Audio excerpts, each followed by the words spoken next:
Clash Royale has 24 arenas, but with my worst tips, you'll probably just be stuck in Arena 5 forever. Arena 1. Honestly, you can just spam cards and rush through this arena. Place giants and musketeers right at the bridge. That's the best way to play Clash Royale. Gems are totally overrated, so use them to buy gold in the shop for leveling up. Arena 2. The game throws tons of new cards at you, and you can upgrade all of them with the gold you just bought. Upgrade every single card by 1 to 2 levels so your opponents get scared. Giants at the bridge will still win you games, so keep doing exactly that. Arena 3. Clash Royale will now throw some useless cards at you like the cannon. Honestly, one of the most worthless cards since it only attacks ground troops, not air units. Duh. You can also unlock the battle ram now, which should always play at the back of your king tower. Works like a charm. Arena 4. This is where you need to learn the importance of spells. Every time a match starts, immediately chuck whatever spell you got straight at their tower for that instant lead. Don't waste time checking that spell's damage, just throw it at the enemy tower and pray it does good damage. Also, always place Inferno Tower at the front and keep playing Battle Ram at the back.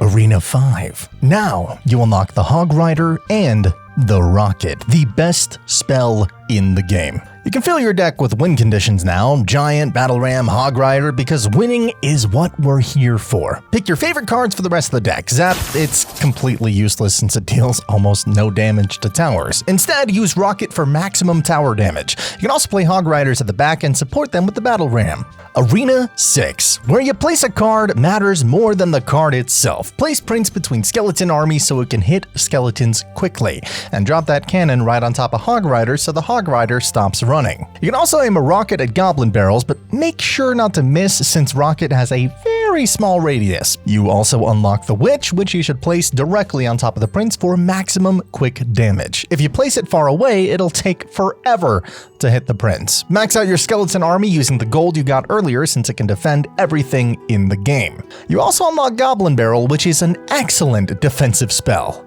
Arena 7. This is where the most useless update comes into play. Evolutions. They're way too mainstream and overhyped. Like, what is the Goblin Drill even doing? You don't need any evolutions to win, but if you accidentally unlock one, just keep it out of your deck. Instead, use the 3 Musketeers, which you just unlocked using your mom's credit card, right at the bridge to take down their tower quickly. 2025 is all about speed, right? Arena 8. You've just unlocked all the cards needed to build the famous 2.6 Hog Cycle. But, I mean, that's obviously a terrible deck since it's got no troop that does massive damage and uses a cannon. No wonder people hate this deck. It's too trash to be played. Ice Golem is completely worthless, never managing to reach the tower and dying to everything instantly. You should use Battle Healer, which you just unlocked, to heal your skeletons and Inferno Towers. It can float over the river, meaning it reaches towers faster and deals tons of damage. Giant Snowball is another card like Zap with pathetic damage, making it completely useless. Just use Poison to get rid of bats and skeletons. It's cheap at just 4 elixirs, so you can use it to damage towers too. Also, pro tip, you can hit both the King Tower and Princess Tower with 1 poison, getting damage on both simultaneously. Arena 9. Here you'll face Dart Goblin, which can be completely ignored because he's got low DPS. I mean, look at him doing almost no damage to our towers. Royal Giant and Barbarian Hut are 2 incredibly strong cards you unlock. Play them right at the bridge for maximum value. Royal Giant deals massive damage, and you don't need any other tanks in your deck besides him. Always play your cards first and try to instantly demolish your opponent by spamming aggressively at the bridge. That way they'll rage quit and give you an easy win. Barbarian Barrel never reaches the tower, so don't waste the deck slot on this. Poison has high damage, so always use it directly on the enemy tower for maximum damage. Arena 10. Arena 10 is all about choosing between defense and offense at each moment, and as we already know, offense is the best defense. Ignore whatever your opponent plays and rush the opposite lane with your deck built around Royal Giant and Barbarian Huts. You unlock Minion Horde here, another fantastic card like Skeleton Army with incredibly high DPS. It's even better because it attacks air units too, and unlike Skeleton Army, it doesn't die to Prince. You also unlock Expo, which is an excellent defensive card. Place it behind your tower so it stays alive longer to defend against everything on the ground. Pair it with Inferno Tower to clear everything in the air. Golems can usually be ignored since they walk extremely slowly, and meanwhile, you just take their tower anyway. Arena 11. This is where the game becomes fun. The most overpowered cards are unlocked here. Mega Knight and Sparky. Mega Knight can just jump over Princess and Giants, and Sparky's high damage makes it a win condition. Play Sparky right at the bridge for instant 1500 damage to their tower. You unlock the log too, but again, it's got pathetic damage, making it a pretty useless card. Keep placing cards at the bridge because that is how you win games fast. Arena 12. This is where you realize the deck you've been using all along is just perfect for you. Never change your deck since it's been beating everything until now, right? You unlock Graveyard here, but the skeletons never hit the tower, and even when they do, each skeleton's damage is tiny, so don't bother using it. Ice Wizard deals no damage, so just stick with your regular wizard. If you've reached Arena 12 following these amazing tips, you might as well subscribe so I can bring you more incredible content just like this. Arena 13. The strategy stays the exact same. It's all about ensuring every trade puts you further ahead. If you have to make a negative elixir trade, just don't do it. It was a bad matchup. You can always try again. It absolutely has nothing to do with your playstyle. It's just Supercell trolling you. Royal Chef is an amazing tower troop. You can use underleveled cards now, which it can level up to decent levels for you to play. Princess Tower can't level up troops, so Royal Chef is far superior to Princess Towers. Use him in every deck possible. Arena 14. Arena 14 is where Clash Royale tests your mindset. It tests whether you have what it takes to become the best Clasher, pushing through everything. Don't give up, keep playing and pushing over and over through all the losses. It's not about taking breaks, it's about hustling through it all. Hit that play again button after each game, and you'll no longer be stuck here. The arena is called Serenity Peak to distract you from hustling, forcing you to rest. They'll even drop pro tips telling you to step away from Clash, but obviously don't fall for that. Arena 15. This is where you unlock the Elixir Pump, one of the best cards since it guarantees Elixir for you to pressure opponents faster.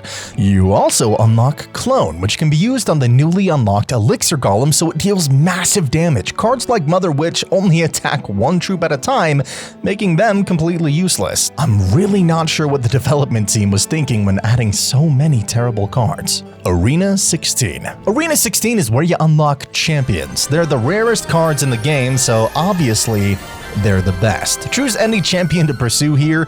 It's just like choosing your first Pokemon. All of them are equal and incredibly strong, so it doesn't matter which one you choose. Always use their ability since it makes the card much stronger. Champions are meant for abilities, so why not use them? Play the rest of your deck the exact same way, and occasionally drop champions to help out. The best players aren't scared of anyone, so keep pressuring opponents by spamming at the bridge. Arena 17. From here onwards, you'll notice people using identical decks or similar variations. Doesn't matter. You can keep playing with the homemade deck that you have. That is your strongest deck, so you don't need to change it. Experiment a little with cards you never played. They might work out perfectly. The balance updates that come out each month, those are totally irrelevant, and meta decks are just overrated. Try your own thing. Arena 18. You unlock even more champions here, which you can try out. Make sure you play tons during the day because practice makes perfect. Keep grinding different modes, keep spamming, and keep pressuring opponents. Keeping track of your cycle is very distracting and a form of overthinking, so just focus on having fun instead. Arena 19. This is where noobs try counting their own and opponent's elixir to see if they're up or down elixir. You can bypass all that and just focus on your game and deck instead. Just stop overthinking. Your deck is as good as it gets, and remember, a jack of all trades is a master of none. Focus on one deck and one strategy. Pressuring the enemy. Always pressure and never hold back. Clash Royale, as they say, is chess for adults. Keep that in mind and cycle your cards at the bridge. Arena 20. This is where you start getting hit with bad matchups and hard counters. It's not your fault, it's just the game's fault. Queue up again and again until you find those right matchups to push ahead. Learning to counter hard decks is just a complete waste of time. Wait it out until you get favorable matchups. The algorithm is definitely rigged against you like it is everybody else, so don't even bother trying to improve your skills. If nothing works, you can always use the strongest card in the game, the credit card. Max out your entire deck and that'll help you push through everything effortlessly. Practicing your decks won't help much if the matchup is bad anyway. Also, never watch replays of your losses, they'll just make you overthink everything. The real secret is persistence, not strategy. Just keep hitting that battle button until luck swings your way. Arena 21. You have to keep pushing and emoting at your opponents throughout the entire game. Emoting at opponents will have a much greater impact on match outcomes than actually focusing on your gameplay. Make sure to spam the crying emote every time you make a good play, and hit them with that laughing emote whenever you get lucky. Distract them and be as toxic as possible, and push hard at every single opportunity. Psychology is everything in Clash Royale. If you can tilt your opponent, you've already won half the battle. Don't forget to BM right at the start of the match to establish dominance. The yawning emote is particularly effective for making opponents feel their plays are predictable and boring. Remember, good sportsmanship, that's for losers. Arena 22. By now, everyone thinks they know the game and all the fundamentals. Play as fast as possible to beat them before they can think, and absolutely don't try predicting what opponents will play. There are more than 120 cards, there's no way there could be any patterns in those decks. Ignore the fact that most people stick to meta decks, just assume every match is completely random. There are tons of gems you can get from masteries, so use all them to buy more emotes and annoy opponents into rage quitting. The more emotes you have, the better player you become. It's basic math. Also, never take breaks between losses. The more frustrated you get, the better you'll play. Tilt is just a myth created by weak players who can't handle the grind. Arena 23. If you're here, there's absolutely nothing left to learn about this game. You have mastered everything. Use all your resources to level up every single card you have. Spread those upgrades thin. We don't want any weak cards. Instead of having one maxed out level 14 deck, you should have 4 different level 13 decks for different opponents. Versatility over mastery. Always. If one deck fails you repeatedly, immediately swap to another without figuring out why you lost. Probably just Supercell screwing you over anyway. Keep switching decks constantly and keep trying to push through everyone to reach the very top. Card levels matter way more than skill anyway, so focus all your energy on upgrading rather than practicing. Also, make sure to change your deck after every single loss. Clearly, if you lost once, the deck is trash and needs to be completely rebuilt. And finally, Arena 24. This is the ultimate finale, the peak of Clash Royale. Just a few final tips will be enough to dominate everyone here. First, always pressure during single elixir. Your opponent doesn't have enough elixir to defend properly, so you should go all in during single elixir and ignore double elixir entirely. Single elixir is when the real pros make their moves. Second, build one perfect deck and stick with it throughout every single game, no matter what. Adaptation is for amateurs. True champions never change their strategy. Third, emotes are literally the most important element in the entire game. They're the difference between victory and defeat. Master your BM game and you'll master Clash Royale. And finally, never, ever, and I mean ever, watch professional players or streamers. They'll just confuse you with their advanced strategies when all you really need is pure aggression and maximum toxicity. Now, before you throw your phone again at Arena 5, why not relax with some rare card lore? There is some crazy stuff in this video that you won't believe. Go check it out. I'll see you there.